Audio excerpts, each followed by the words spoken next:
Добър ден, днеска ще разгледаме трите първенства, които аз следя за голове.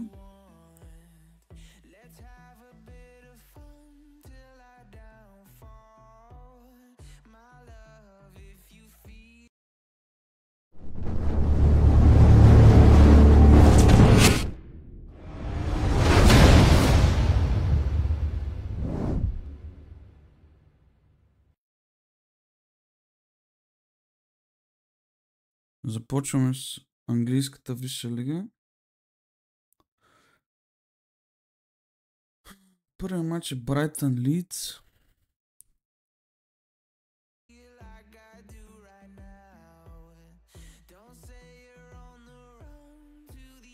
Като гости Лийдс допускат голове, Брайтън също вкарват.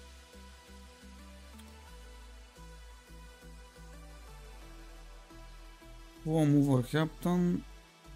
Според мен този матч е единица, но за голове не бих се нагърбил да ги играя. Увърхемптън като гости вкарват трудно. По-скоро единица Фулъм.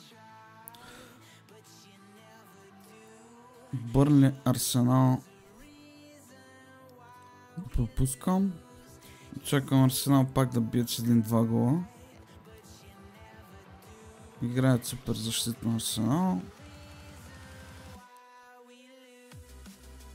Кристал Палас и Брентфорд. И тук очаквам, че ще е андъртал матч. Просто двата двора стила им е такъв.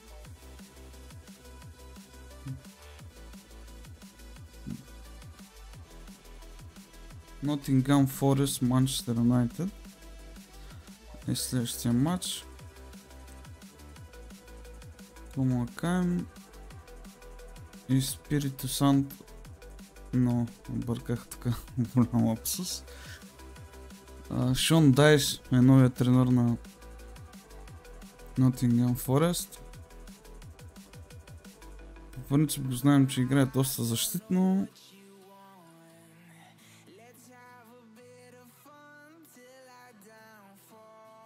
Не бих го играл над гола. Тотнъм Челси.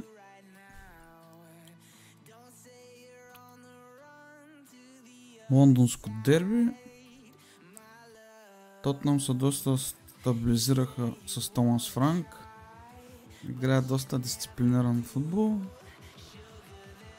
Но все пак това е дерби с Челси. Очаквам голове тук да зарадват феновете. Челси допускат много головете. И Тотнъм не са перфектни. Ливърпул и Астън Вила. Много интересен матч.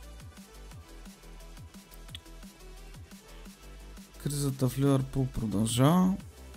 Паднаха отново от Кристал Палас за купата.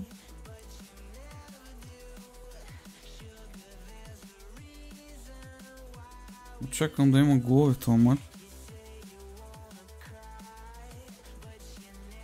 Ако не е друго. Уест Хем. Ето тук е вече Спирито Санто и Нюкасъл. Не знам защо си мисля, че е андъртал матч. Нюкасъл вкарат трудно като гости.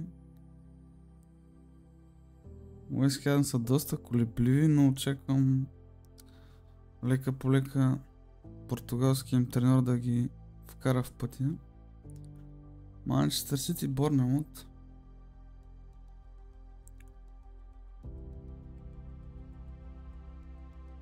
Доста интересен матч е това. Борнемут са втори.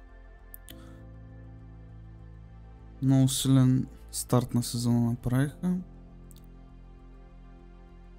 Семейно е в уникална форма. Сити имат също добри нападатели. Халанд е в уникална форма. Очакваме гола. Може би другия вариант е Халанд по всяко време. И последният матч от Висшата лига, който е в понеделник, Съндърланд Евертън. Така напук на букмейкерите очаквам голове. Като гости Евертън допускат. Не са като когато са домакини, но все пак доста рисков матч за над. Съндърланд успяват да вкарат голове, дори на отбори Челси. Успех с тази прогноза.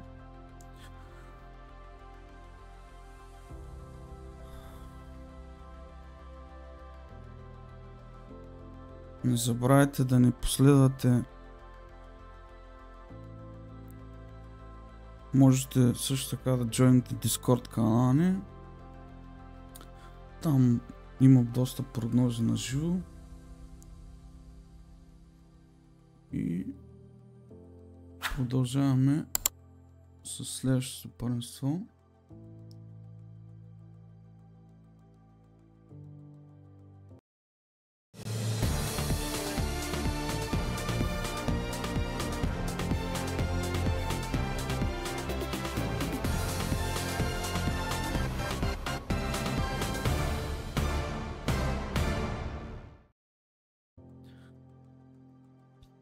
Това е немската Бундеслига.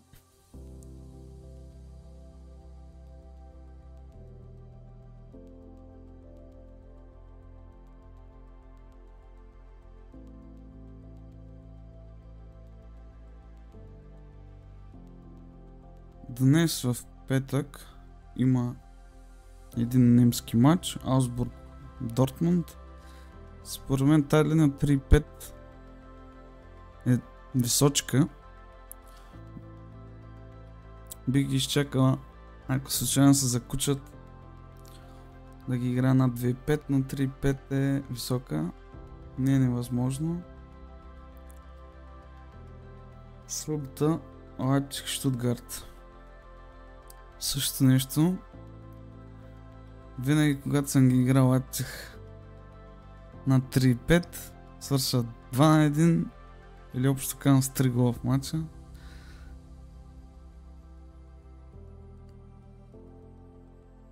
Майнц Вердер Бремен също ми се струва доста високата линия, но тия отбори, ако решат да се запукат, могат да стигнат и до повече голове. Унион Берлин Фрайбург на 2,5 гола. Доста пропускливи са тия отбори. Който ги следи знае за какво стана въпрос. Хайденхайм Айнтрахт Франкфурт. Франкфурт направиха 2 мача с по съндари.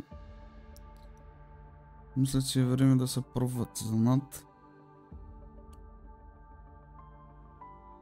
Байер Мюнхен и Байер Леркузен е дербито в този кръг. Мачовете на Байерн има много голове. Леркузен също е способен да накаже баварците.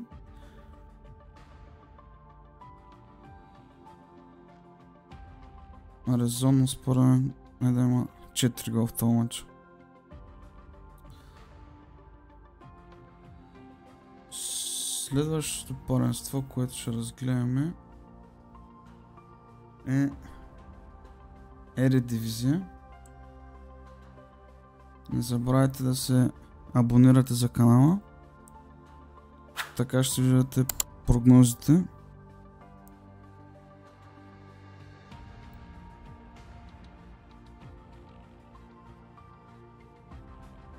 Тая вечер е матча ПСВ и Фортуна Сетарт. ПСВ не са в лоша форма, карат. Но според мен ми е висока малко на мен тази линия 3-5.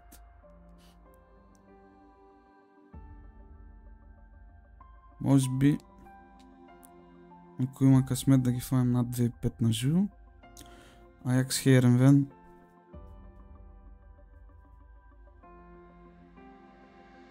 Какво кажем за Аякса ми? Допускат много голове, вкарват също.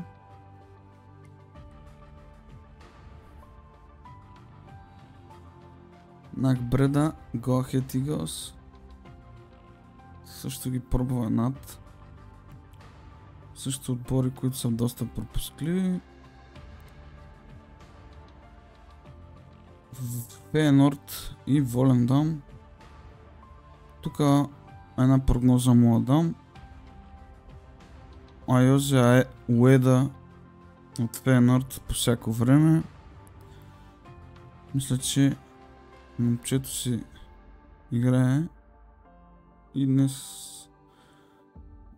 срещу Волендам ще му е една идея по-лесно.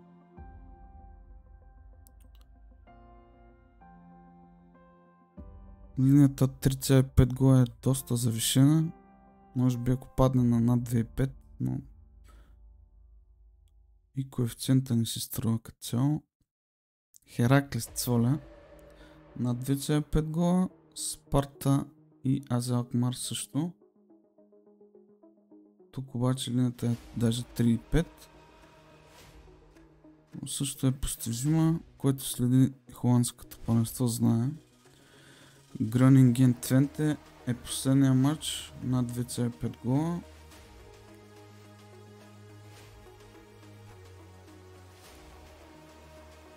И с това ще приключим в този епизод. Който иска да се абонира с камбанката, така ще получавате винаги известия за нови клипове и за прогнозите. Довиждане и до нови срещи!